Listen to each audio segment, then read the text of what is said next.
Hola, muy buenas noches para todos. Hola, profe, buenas noches. Buenas noches. ¿Me confirman, por favor, si están viendo mi pantalla de la presentación? Sí, señor, se le ve la portada. Ok, perfecto.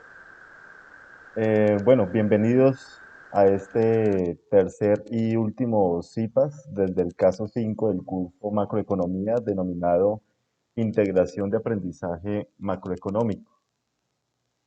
Es una actividad muy corta que tiene las siguientes actividades.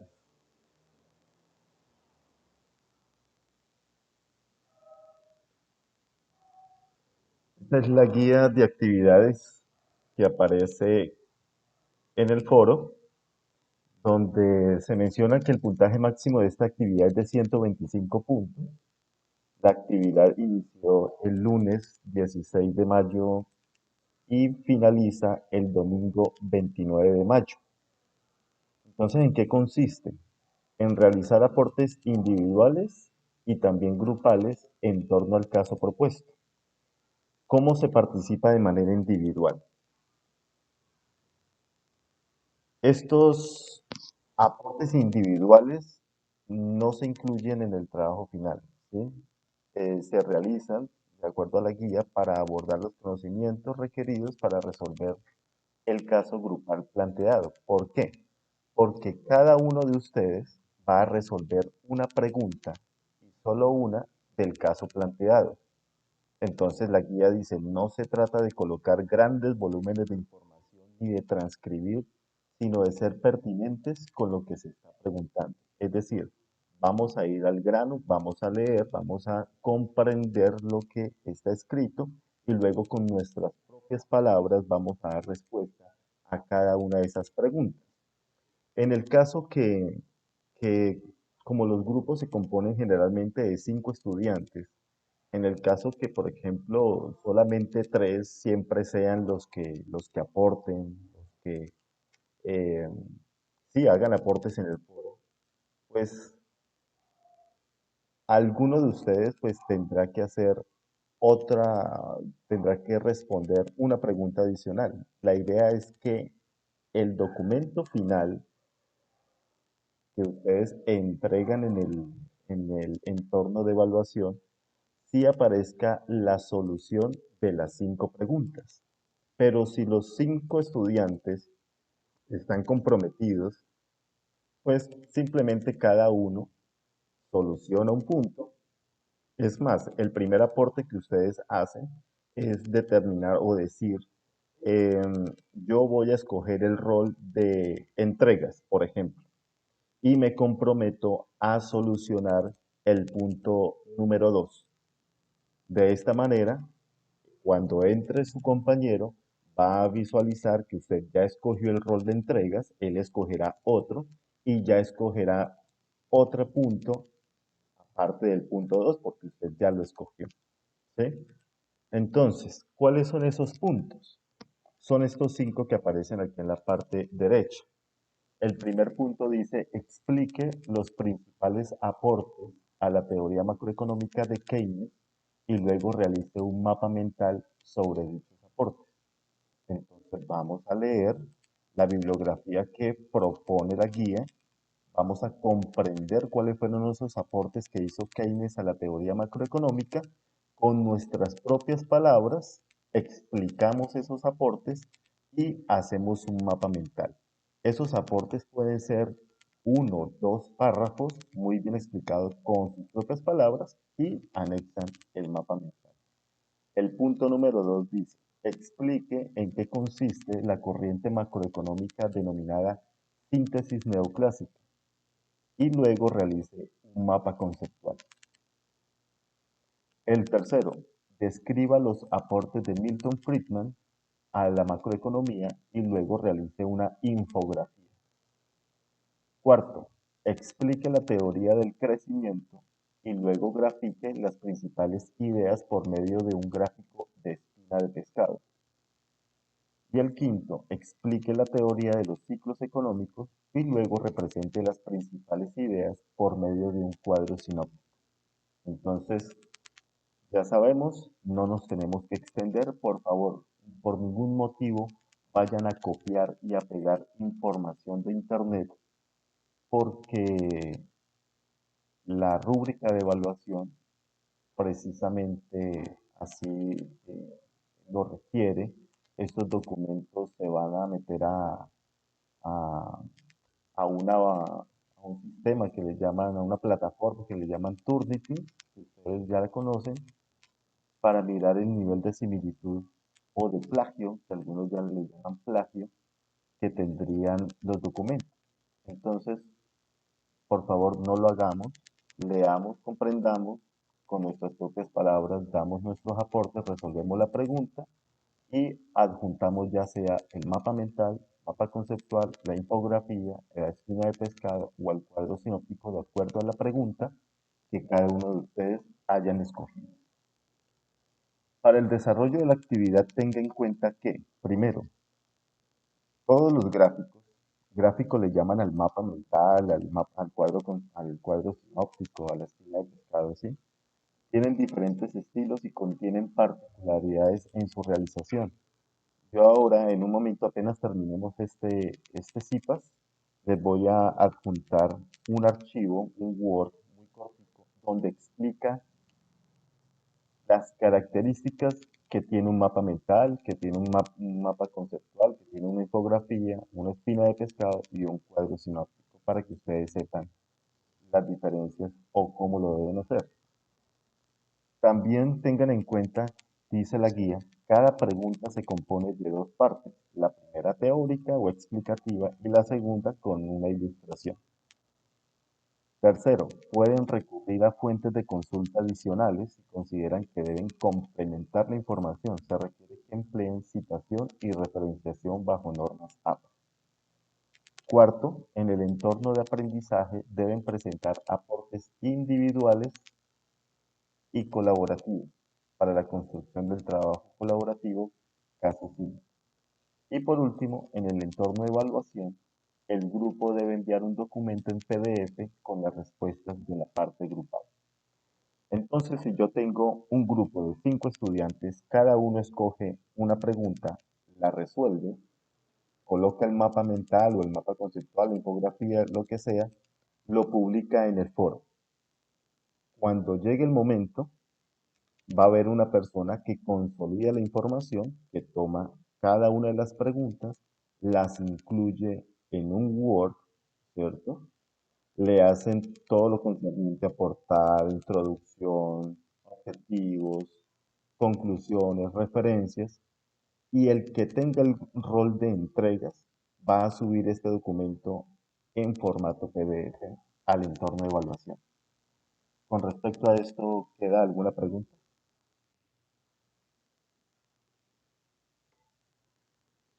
Bueno, entonces parece que está claro cómo se resuelve este ejercicio. Entonces ahora sí comencemos. Vamos a darles eh, vamos a hacer algunas consideraciones desde cada una de las preguntas que tenemos aquí. La primera es, explique los principales aportes de Keynes a la macroeconomía y haga un mapa mental. Por lo tanto, lo primero que hay que mencionar es que los aportes de Keynes se dan en un momento crucial para Europa, puesto que ustedes saben que a partir de 1914 pues, comienza la Primera Guerra Mundial que va hasta 1918, son 4 años en los que dura este armisticio y con consecuencias de más de 9 millones de combatientes muertos y 7 millones de civiles que también perdieron la vida. Por otra parte, además de la Primera Guerra Mundial que termina en 1918, luego en 1929 se da la Gran Depresión que le llaman la Gran Depresión de los años 30, pero que comenzó un martes que le denominaron el Martes Negro, que fue exactamente el 24 de octubre. del año de 1929. Las bolsas de valores se desploman y se extendió esta situación por alrededor de todo el mundo. Es por eso que el señor John Maynard Keynes, que es un economista británico, que es considerado como uno de los más influyentes del siglo XX, pues esas ideas que él tuvo, pues eh, sí tuvieron una repercusión importante en las teorías y en las políticas económicas para sacar de la crisis a la economía europea. Por lo tanto, uno de los aportes, y aquí empezamos a dar respuesta a la pregunta, uno de los principales aportes de Keynes, o el principal postulado, es que la demanda agregada, es decir, la sumatoria del gasto de los hogares, el gasto de las empresas y el gasto del gobierno, es el motor más importante de una economía. Y esto es lo que hemos venido repasando en todos los ejercicios, con esa formulita que aparece allí, que demanda agregada es igual a consumo más inversión más el gasto. Ese es uno de los primeros aportes. De pronto ustedes podrían eh, mm, describirlo un poco mejor, eh, agrandando esto, mencionando qué es eso del gasto de los hogares, qué es eso del gasto de las empresas y eso del gasto del gobierno. Pero ese es uno de los principales aportes que hace Keynes. Por otro lado, pues al final de la vida de Keynes, él tuvo también una gran influencia dentro de su país como director del Banco de Inglaterra y fue también asesor del Ministerio del Tesoro. Y en 1944 presidió la delegación británica en la conferencia de Bretton Woods, donde se contribuyó a dar forma al Fondo Monetario Internacional y al Banco Mundial para sentar los fundamentos del sistema económico global. Ese también podría ser uno de los grandes aportes que hizo Keynes, contribuir a la formulación o a la conformación de ese llamado Fondo Monetario Internacional, del cual Colombia también se encuentra endeudado, porque el Fondo Monetario Internacional, si ustedes no recuerdan, fue creado precisamente con el objetivo de servir de, digámoslo así, como ente de financiación para los países en la posguerra, ¿sí? Luego de la posguerra, porque los países estaban totalmente afectados, los países, los índices de desempleo eran muy altos, había escasez de los productos, había un sinnúmero de problemas y pues se crea el Fondo Monetario Internacional básicamente para la reconstrucción de Europa. Por lo tanto, a partir de allí, los países comienzan a generar unos aportes y a recibir unos, unos dineros para comenzar a reconstruir sus países y pues para que la economía pues nuevamente vuelva a florecer. Yo les dejo ahí dos aportes. Ustedes pueden buscar otros aportes por internet, pero pues entonces sigamos. Otra de las preguntas tiene que ver con la síntesis neoclásica. Vamos a mirar aquí. La pregunta exactamente dice, explique en qué consiste la corriente macroeconómica denominada síntesis neoclásica y luego realiza un mapa conceptual con las principales ideas de esta corriente de pensamiento macroeconómico. Bueno, entonces la síntesis neoclásica, lo que pasa es que después de los postulados de Keynes, que eran para ayudar a salir del problema de la guerra o de los problemas económicos de la posguerra, pues algunos economistas dijeron, bueno, estos aportes nos sirvieron mucho para salir de la guerra, pero ya cuando la economía está en pleno crecimiento, hay que reformular, ¿sí?, los postulados. Y pues como lo dice aquí, existían un grupo de economistas que no estaban de acuerdo con algunas de las recomendaciones de política que se derivaban del armazón keynesiano, entre ellos el economista Milton Friedman. Y las principales diferencias se centraban en la efectividad de la política monetaria y fiscal. Y la síntesis neoclásica, en resumidas cuentas, se basa en tres teorías. La primera, la teoría de la demanda agregada keynesiana. Segundo, la teoría del modelo clásico de oferta agregada. Y por último, la teoría del ajuste de precios.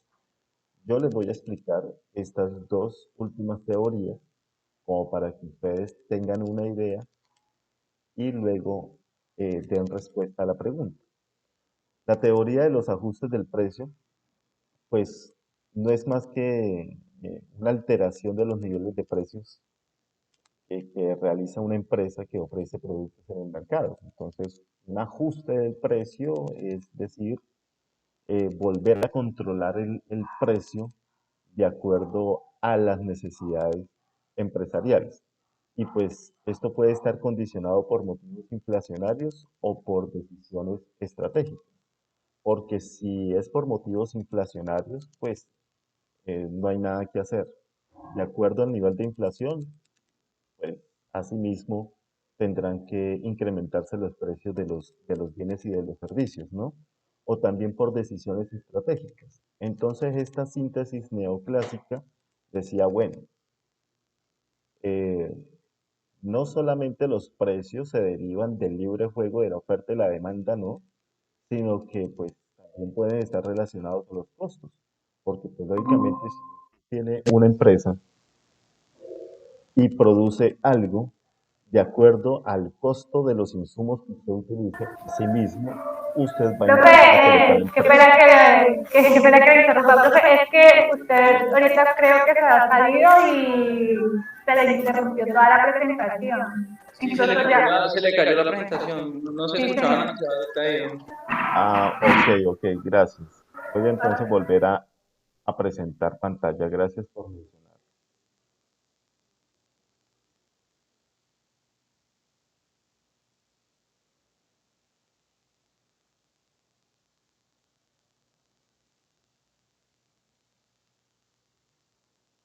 Bueno, vamos a ver. ¿Me confirma si la están viendo nuevamente? Sí, profe. Listo. Señor, ¿En dónde me quedé? ¿En la teoría de los ajustes de precios?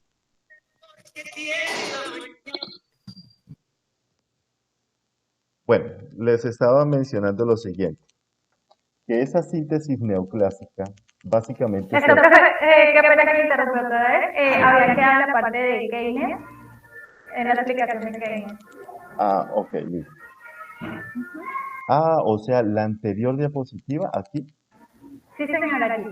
Ah, bueno, listo. Ok, no hay problema. Entonces, yo les decía que aquí les voy a dejar dos aportes que hizo Keynes a la teoría macroeconómica. Ustedes podrán buscar otros aportes o podrán ampliar este que yo les estoy diciendo. Yo les decía que John Maynard Keynes fue un economista británico que con las ideas que él tuvo, pues ayudó a salir de la crisis a Europa, porque uno de los principales postulados de la teoría de Keynes es que la demanda agregada, esa demanda agregada que la sumatoria del gasto de los hogares, el gasto de las empresas y el gasto del gobierno, pues que era el motor más importante de una economía. ¿Por qué? Porque no es el hecho simplemente de ver el gasto, sino que el gasto en qué se traduce, el gasto se convierte en consumo. Si ustedes en las casas hacen un gasto, es porque están consumiendo algo. Si ustedes gastan en alimentos, es porque están consumiendo alimentos. Entonces, Keynes manifestaba que la demanda agregada era vital para salir de la crisis, para que las familias consumieran, las empresas consumieran y el gobierno consumiera, de tal forma que al haber un consumo masivo, pues se iba a disparar nuevamente y la economía volvería pues a tener los índices de antes, ¿no?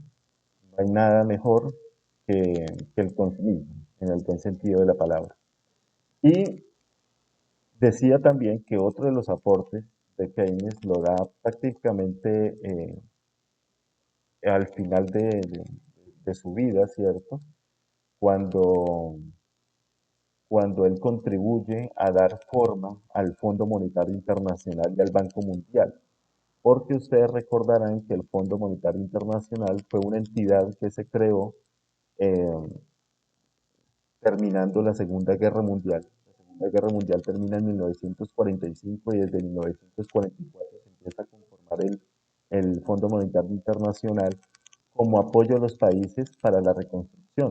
Entonces se le denominó un fondo porque los países, aunque no tenían dinero, pues aportaban al fondo, no en dinero, sino en papeles que le denominaban los DEG, que eran derechos especiales de giro, y hacían unos compromisos. Yo aporto tanto dinero y prácticamente Estados Unidos convirtió esos documentos, esos derechos especiales de giro, en papel moneda, es decir, en dinero constante. eh, y luego lo que hacían era financiar entonces a los países, se les prestaba a los países para que reconstruyeran, porque pues después de una guerra hay una hambruna, después de una guerra hay unos niveles de precios extremadamente altos, después de una guerra hay unos niveles impresionantes de desempleo, entre otros. Y para eso, él también hizo aportes en la conformación del Fondo Monetario Internacional. Ahora, con respecto a la segunda pregunta que tiene que ver con la síntesis neoclásica, lo que pasa es que algunos economistas, cuando ya Europa comenzó a reconstruirse y a tener una normalidad económicamente hablando, pues entonces hubo algunos economistas que dijeron, bueno, pues estas teorías de Keynes y estos planteamientos pues, sí ayudaron mucho para la reconstrucción, pero pues como ya la economía está creciendo, está floreciendo, pues hay que cambiar. ¿Sí? Entonces se dice que existían algunos grupos de economistas, entre ellos Milton Friedman, que no estaban de acuerdo con algunas de las recomendaciones de Keynes. Y para resumir la síntesis neoclásica, aparecen tres teorías. Una es la teoría de la demanda agregada keynesiana, la otra es la teoría del modelo clásico de oferta agregada y la última es la teoría del ajuste de precios. Es decir, que esto es lo que ustedes tendrían que explicar, aunque hay otras cosas, si ustedes encuentran algo más, yo simplemente les doy algunas cositas que les puede servir. Por ejemplo, la teoría de los ajustes de precios, pues como veníamos de unos precios rígidos, pues ahora los precios son más flexibles, un poco más variables, por decirlo de alguna manera. Entonces, un ajuste de precios simplemente es una alteración de los niveles de precios que acomete una empresa que ofrece productos en el mercado. Y esas condiciones o está condicionado por motivos como inflación o por decisiones estratégicas. Ustedes saben que cuando hay una alta inflación, pues no hay nada que hacer. Los precios de los bienes y de los servicios se disparan. Entonces, hay un ajuste propio de los precios por motivos inflacionarios. O también puede haber un ajuste de precios por decisiones estratégicas. ¿Como cuáles?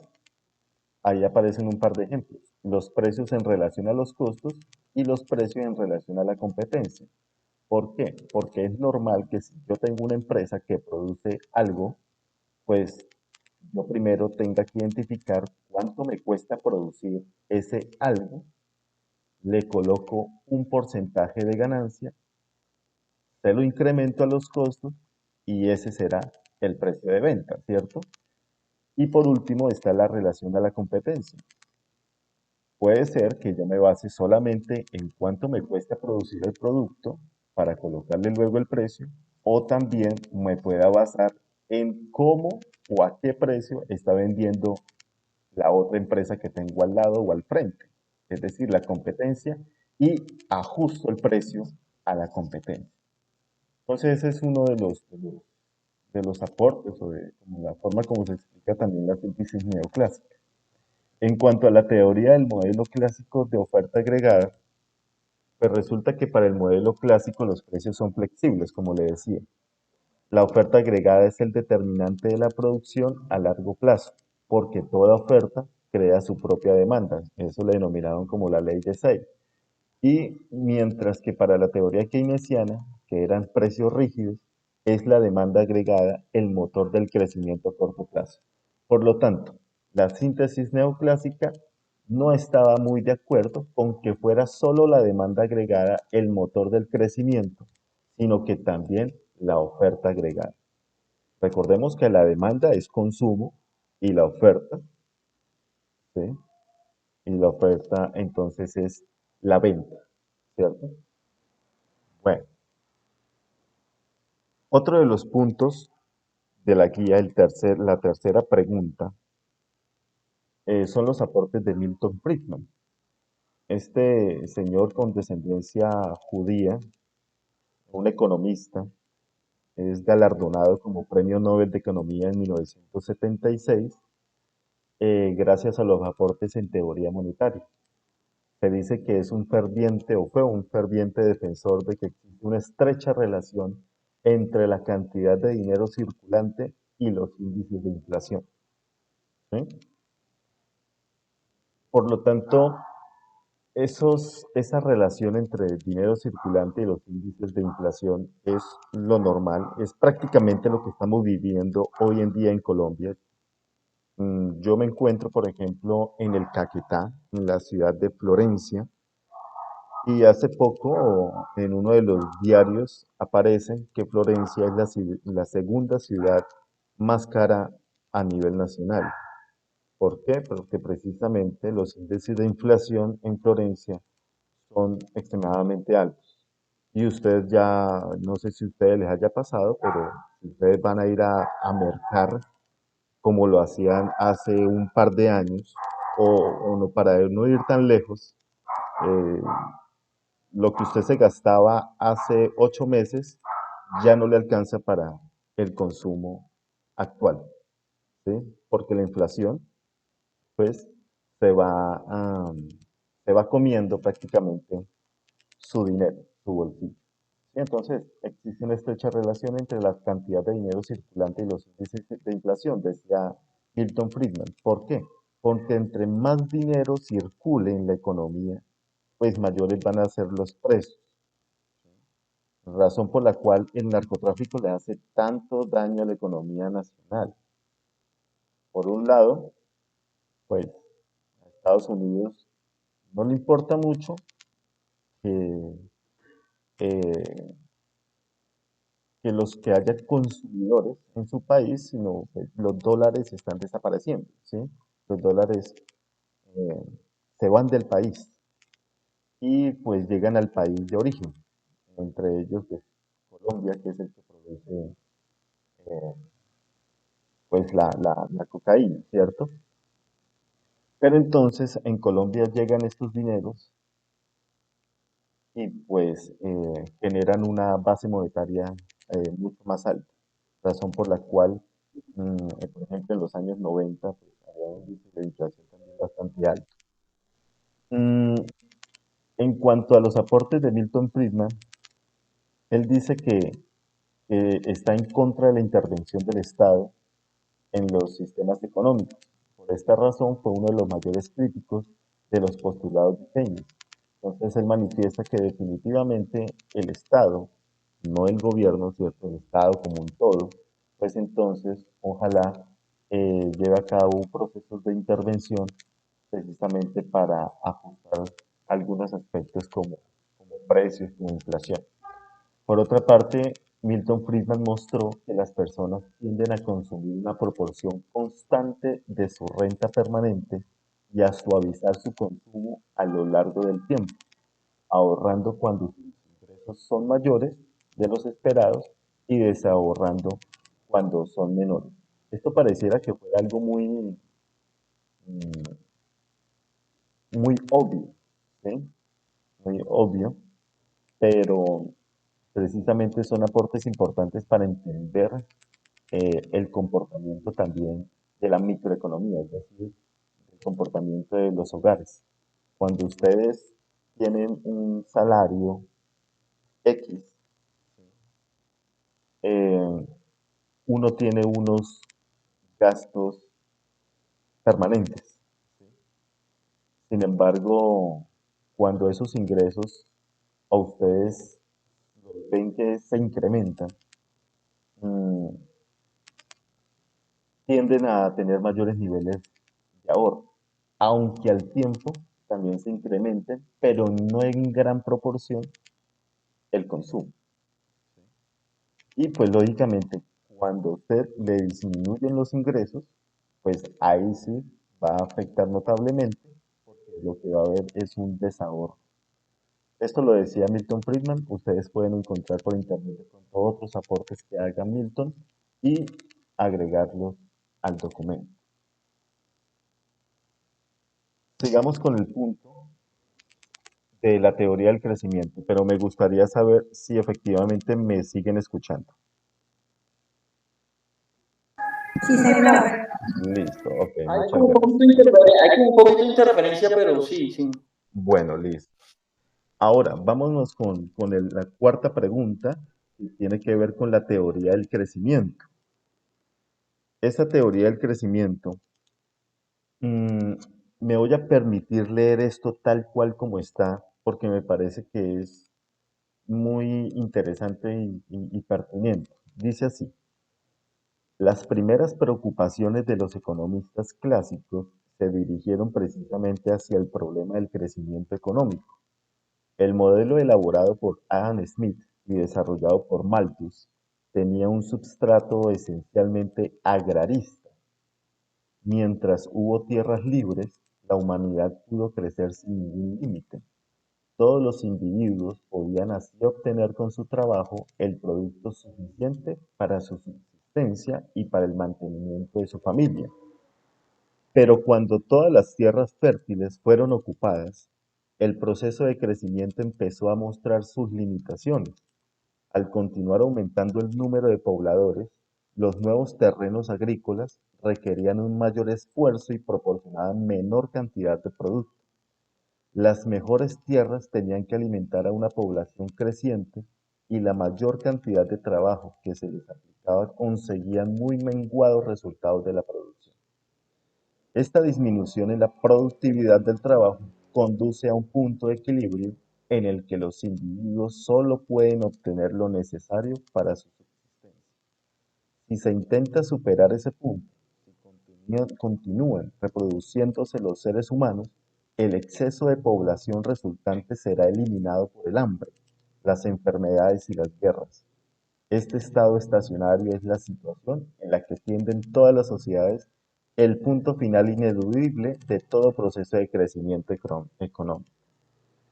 Y esto es precisamente lo que sucede en Colombia, para no ir tan lejos, ¿sí?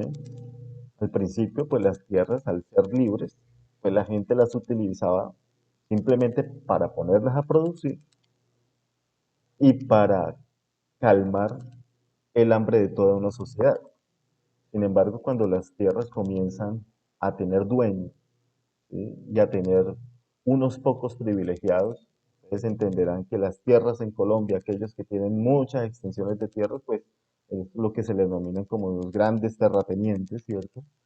Y en Colombia, pues es un grupo muy pequeño y selecto de la población la que es dueña de prácticamente entre el 3 y el 5%. Mencionas a algunos políticos que precisamente están en campaña, que son entre el 3 y el 5% los que son dueños de la gran parte de la tierra en el país.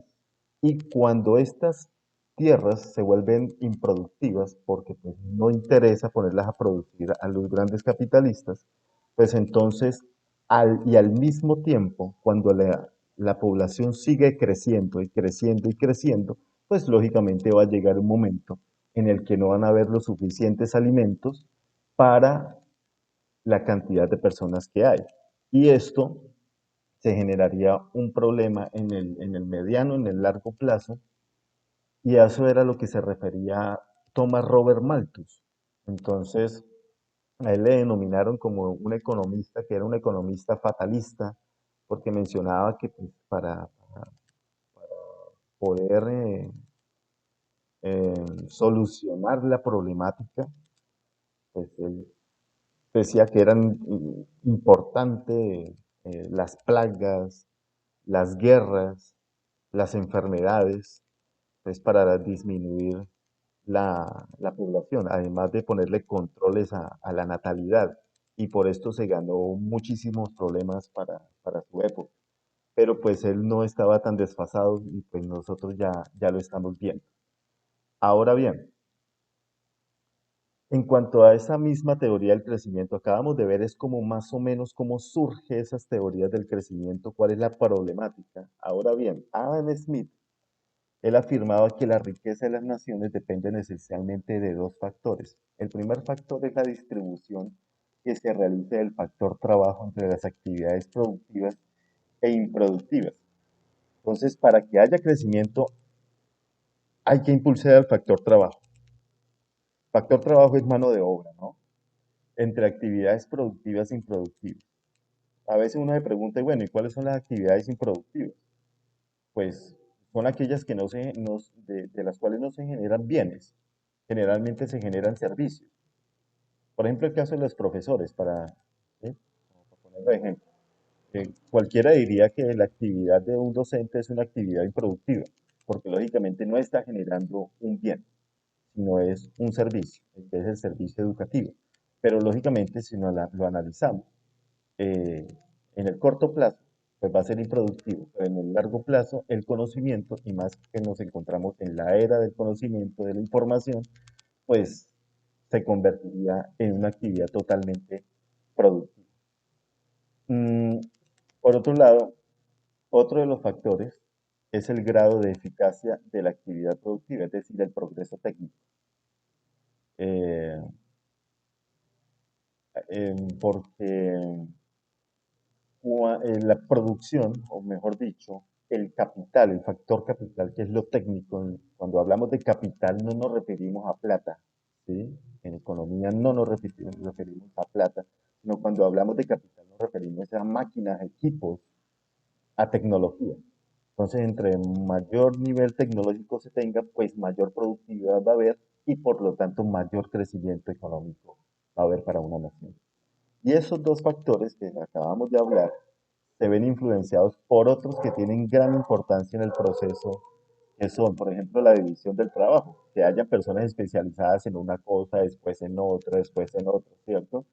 Que haya una tendencia de intercambiar bienes y servicios, que el tamaño de los mercados, eh, que solamente no sea para la venta interna, sino para exportar también los mismos bienes, y la acumulación de capital, que se considera el elemento esencial que favorece el crecimiento del país.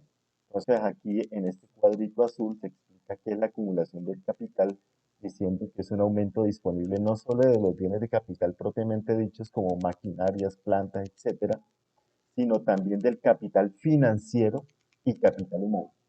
Por eso es que cuando ustedes quieran hablar desde la perspectiva económica de dinero, dinero no es capital, dinero es capital financiero. Y ahí sí podemos estar hablando de dinero. Y capital humano, pues ya tiene que ver con la preparación de las personas, educación, capacitación, desarrollo profesional, experiencia. Entonces, en esto se basa la teoría del crecimiento. Finalmente, el punto número 5, creo que me desconecté. Por favor, ¿me confirma? No, profe, ahí se le sabe y se escucha. Ah, ok, muchas gracias. Finalmente, el Bueno, punto 5. eh, pregunta. No, es que tenía dudas sobre el punto anterior del crecimiento. No, pues termina la presentación ahorita. vale, ok. Y terminamos con los ciclos económicos. La pregunta dice, vamos a volver a aquel lado positivo. Y el punto 5 dice, explique la teoría de los ciclos económicos y luego represente las principales ideas por medio de un cuadro sinóptico. Entonces ustedes tienen que explicar esto de los ciclos económicos. ¿Qué es eso? Se les conoce como ciclo debido a que es una vez terminado, comienza de nuevo desde el inicio, formando una rueda continua como ustedes ven en el gráfico, ¿sí? Un sube y baja. A eso es lo que se denomina como un ciclo. Sin embargo, debido a que es imprevisible, no se puede tomar esto como una regla formal. A veces los ciclos, unos son más largos, otros son más cortos. Y se dice que en las fases alcistas o de alza la economía mejora y se crea empleo, mientras que en las bajistas la economía decrece. ¿Cómo es un ciclo económico? Los ciclos económicos se caracterizan por diferentes fases. Una primera fase, que es la recuperación, que ustedes están viendo aquí en color azul, que es cuando la economía comienza, ¿cierto? Una recuperación, ¿sí? Esa fase significa que la economía está estancada o que crece muy poquito, ligeramente, ¿no? Pero luego de que hay una recuperación, lo más probable es que haya una expansión. Entonces la expansión va un poco más arriba, ¿cierto? ¿Sí la ven? La expansión es un poco más arriba. ¿Qué quiere decir la expansión? Que es la fase de mayor crecimiento económico, la fase donde más se producen bienes, donde más se producen servicios, ¿sí? Pero siempre va a haber, después de toda expansión, va a haber una fase de auge, que es la punta, ¿sí? La fase de auge, que es la fase en que el crecimiento económico empieza a mostrar señales de agotamiento, es decir, ya no puede crecer más, ¿sí? Ya llega un punto en el que la economía no crece más, y esto siempre sucede. Por lo tanto, se denominaría como auge para que luego del auge haya una recesión y comience a disminuir. ¿Qué significa la recesión? Que es la actividad económica, que la actividad económica se reduce y conlleva una disminución del consumo, de la inversión y de la producción de bienes y servicios, lo cual provoca, como dice aquí, que se despidan trabajadores y por tanto aumente el desempleo. Y si esa recesión eh, se convierte en algo más complejo, se le denominaría como depresión, que es la última fase, la depresión, que es la que precisamente ocurrió en los años de 1929 o en la década de los años 30, que es cuando nos encontramos en una fase de recesión continua en el tiempo y sin previsión de mejora. Es muy difícil precisamente salir de una depresión, pero la idea es pasar de la depresión nuevamente. ¿A qué se pasaría nuevamente, muchachos? ¿A qué se pasaría después de una depresión?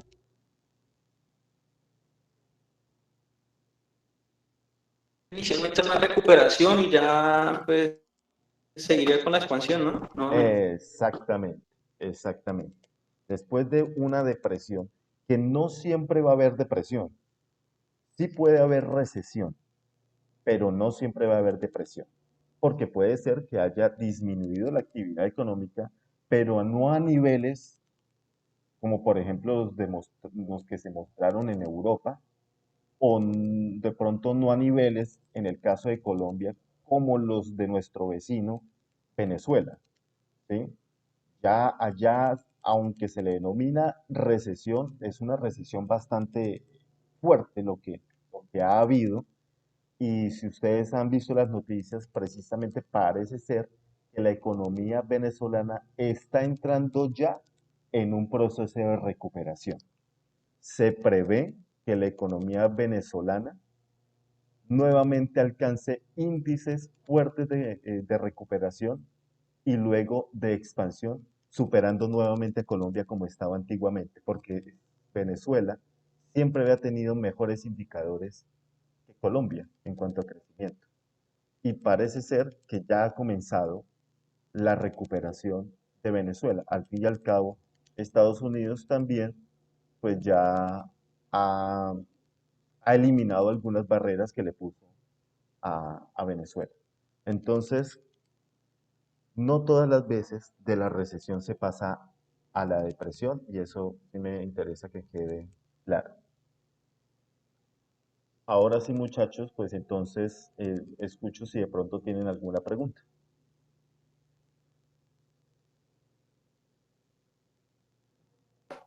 Profe, yo sí tenía una duda con respecto al punto 4, la teoría del crecimiento. Ajá, adelante, ¿de qué se trata? Pues, pues, realmente no la entendí muy bien. O sea, me dice que es un postulado de Adam Smith, ¿no? Que fue pues, en 1976 sobre la riqueza de las naciones depende de dos factores, ¿no? La Ajá. actividad productiva y la eficacia de la actividad, o sea, el capital con respecto a, pues, a la maquinaria, la mano de obra, todo ese tema. O sea, la teoría como tal es de Adam Smith. Sí hay una teoría de crecimiento precisamente desde Adam Smith, exactamente, sí. La Porque es que primera, yo estuve como investigando y me aparecieron diferentes como teorías, ¿no? Me aparecieron como las 5 teorías del crecimiento y no sé, quedé como perdido porque... sí, claro, teorías del crecimiento hay diversas, ¿sí? Hay una, por ejemplo, que le llaman la teoría del crecimiento endógeno, hay una Endógeno, sí, correcto. teoría del crecimiento, bueno, en fin, lo interesante de la teoría del crecimiento sería analizar eh, cuáles son los factores que influyen precisamente en el crecimiento de la economía de los países. ¿Sí? La pregunta dice, explique la teoría del crecimiento y luego grafique las principales ideas. Entonces, usted se podía basar. Mm, si encontró la teoría de la teoría del crecimiento endógeno, pues entonces usted podría explicarla desde esa teoría. Entonces usted dice, bueno, la teoría del crecimiento endógeno manifiesta que en el interior de los países se deben desarrollar procesos tecnológicos y que cuándo, ¿cierto? Después, si quiere, explica desde la teoría de Adam Smith, mencionando que otra de las teorías de crecimiento se basa en dos factores fundamentales, que son las actividades productivas e improductivas y la eficacia de la actividad productiva desde la perspectiva del progreso técnico, donde, donde eh, lo más importante es el capital, eh, el capital humano, ¿cierto? Eh, y bueno, en este caso sí estaríamos hablando de lo que es toda la acumulación de capital, ¿no? Donde, ¿qué es importante para el crecimiento? Para el crecimiento es importante contar con capital, que serían máquinas, equipos, tecnología, y contar con capital financiero, ¿cierto? Es dinero, es decir, inversiones importantes, y finalmente con capital humano. Y para mí el capital humano es fundamental. Y nosotros como país, por ejemplo, podemos tener grandes cantidades de capital, podemos tener tecnología de punta, podemos tener grandes cantidades de dinero para hacer inversiones o dejar que muchos países vengan a invertir en Colombia. Pero si no contamos con capital humano para que utilicen las máquinas, para que utilicen la tecnología, para que se desarrollen procesos de innovación y para que hagan esas respectivas inversiones, pues no tenemos nada. Por eso es que la educación cumple un papel fundamental para el crecimiento y desarrollo de los países. Si no se mejoran los procesos de educación, lógicamente estamos hablando desde la escuela y las universidades, ¿cierto? Donde las personas tendrán la oportunidad de especializarse, pues no valdrá de nada si no existe esa debida capacitación. Podemos tener millones de personas trabajando en empresas, miles de personas trabajando en empresas, pero si esas personas no están capacitadas, pues no van a generar un valor agregado. ¿Sí? Eso es lo que hablan las teorías del crecimiento, y hay variadas teorías del crecimiento y usted podría escoger algunas para explicar. Ya, y bueno, y, no, lo complejo es que, bueno, uno la puede explicar, pero plasmarla en el diagrama de espina de pescado es un poquito más complejo, porque pues según tengo entendido, en la parte de arriba pues se ponen las causas de, bueno, las causas del, Ajá, las causas y las consecuencias, sí, sí. sí, y en la parte de abajo pues las consecuencias o el resultado de lo que, de la teoría, ¿no? Sí, claro. Entonces allí sí les serviría esta diapositiva, por ejemplo, que les acabo de leer y de explicar, donde una de las causas, ¿cierto? Una de las causas es que antes la tierra era libre y luego cuando se crearon esos terratenientes, la tierra, pues ya dejó de funcionar, ¿cierto? Se volvió improductiva, no porque no fuera productiva, sino porque como se volvió privada, estos privados grandes terratenientes pues simplemente las tenían para acumular, ¿cierto? Para la acumulación, más no para la producción. Entonces esa sería una de las causas eh, principales y pues la consecuencia de ello pues se traduce en una hambruna, ¿sí? Si no hay tierras para producir, pues vamos a caer en hambruna. Y luego llega este señor que se llama Thomas Robert Malthus con unas teorías un poco fatalistas, como lo denominaron a él, pero pues que tenía toda la razón. Porque pues sí, lo cierto es que va a llegar un momento, si seguimos en esta misma ciclo, digámoslo así, pues sí va a llegar un momento en el cual pues no hayan suficientes tierras para producir y pues definitivamente todo lo tendremos que importar y no vamos a tener después suficiente capital financiero para seguir importando y van a haber hambrunas, y van a haber guerras y la violencia va a continuar, etcétera, etcétera. ¿Mm? Bueno, estos temas son bien bonitos, bien interesantes para comprender no solamente la teoría del crecimiento y que los ciclos, sino que lo interesante, lo más interesante es que ustedes puedan comprender la teoría y compararla con la realidad, con lo que ustedes viven, con lo que está sucediendo en Colombia y nos damos cuenta que precisamente esas teorías se ajustan a las realidades de Colombia y de muchos países, especialmente de países que le denominan en vías de desarrollo, aunque yo no le denominaría como en vías de desarrollo, pero ese es el concepto, ¿no? Más bien le denominaría como antes un país subdesarrollado. Eh, ¿Alguien más tiene alguna pregunta?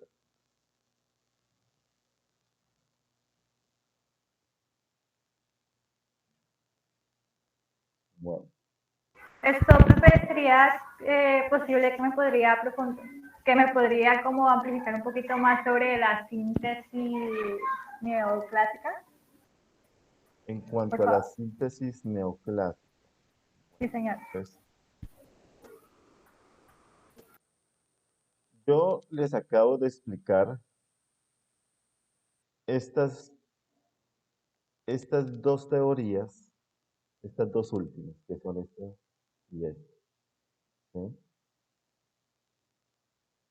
Em, lo que pasa es que cuando Keynes, cuando estaba los postulados de Keynes, manifestaban que debía haber unos precios rígidos, ¿sí? Unos precios rígidos precisamente para sobrellevar la crisis y para que hubiese crecimiento, ¿sí? Para que los países volvieran a florecer económicamente. Algunos economistas no estaban de acuerdo con eso y dijeron, bueno, realmente esos precios no pueden ser rígidos, sino que también pueden ser flexibles. Y por eso nace como la teoría del ajuste de precios, en el cual eh, no hay un precio determinado para un bien, sino que el precio también se puede ajustar simplemente a los costos de producción o a la competencia, ¿sí?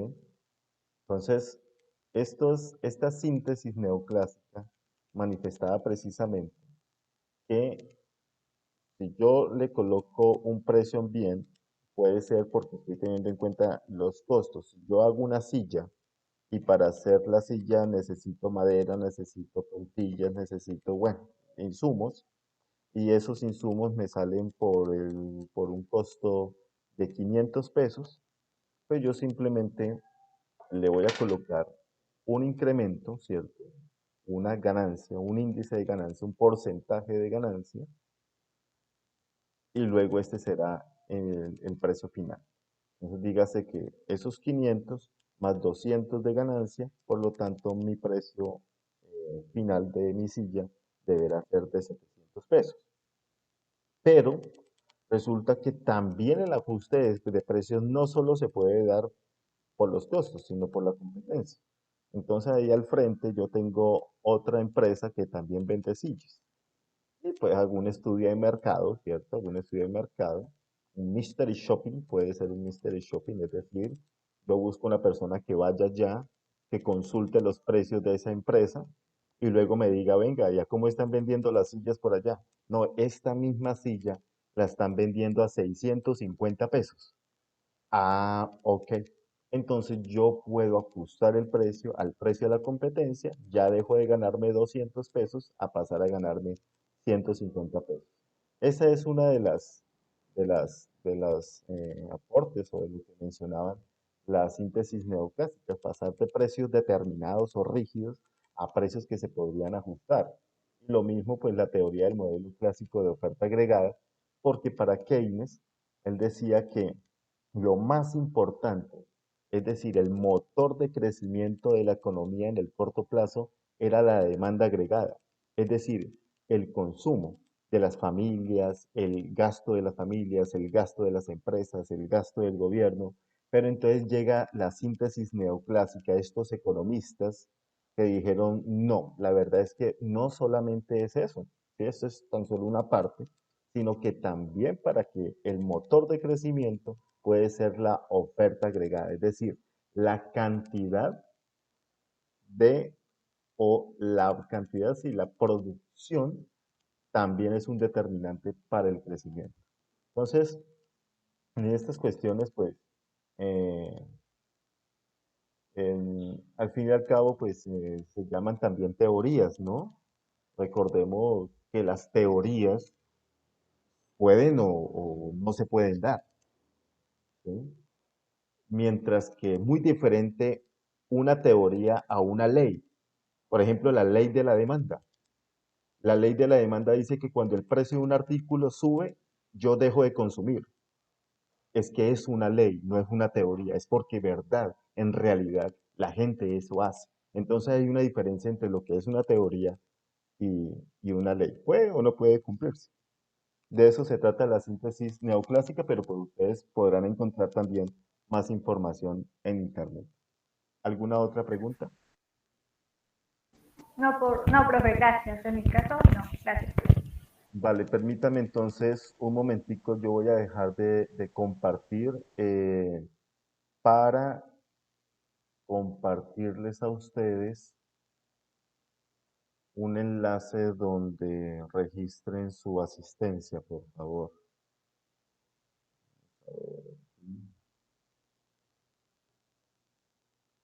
Entonces vayan por favor al chat, vayan a este formulario de Google, le dan clic, van a diligenciar su asistencia. Recuerden que el nombre del CIPAS será CIPAS 3 caso 5.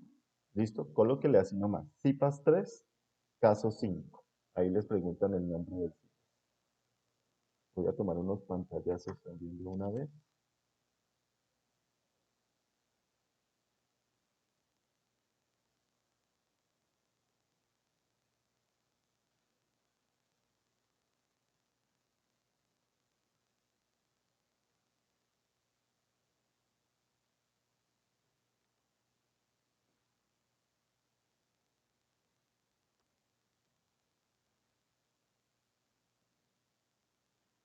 Y me van contando apenas terminen de diligenciar el formulario, por